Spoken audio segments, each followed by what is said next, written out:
हिंदी फिल्मों में माँ और दादी का किरदार निभाकर अपनी पहचान बनाने वाली अचला सचदेव का जन्म 3 मई 1920 को पाकिस्तान के पेशावर में हुआ था।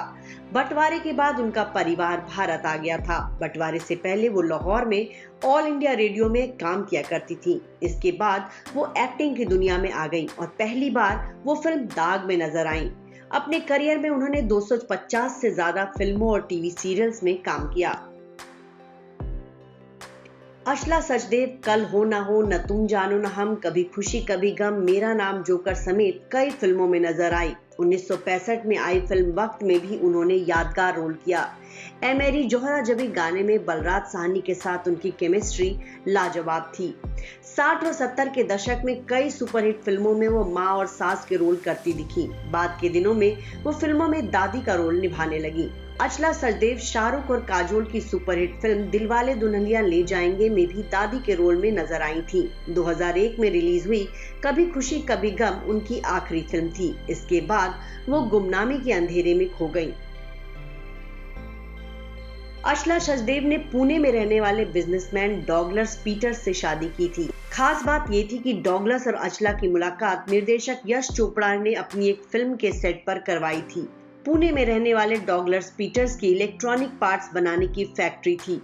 अचला सचदेव और डॉगलस पीटर्स दोनों की ये दूसरी शादी थी। शादी के बाद अचला पुणे में ही शिफ्ट हो गई थी।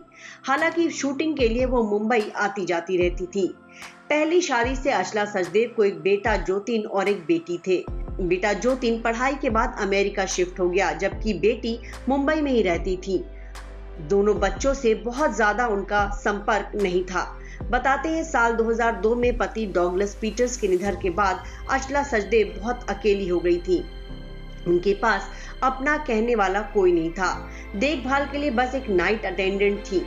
एक कहा जाता है कि एक रात वो पानी लेने गई और अचला सचदेव किचन में फिसल गई, जिसके चलते उनके पैर की हड्डी टूट गई थी और फिर वो व्हील चेयर पर आ गई। इसी दौरान उन्हें पैरालिसिस भी हो गया था। तभी से उनका इलाज पूना हॉस्पिटल में चल रहा था।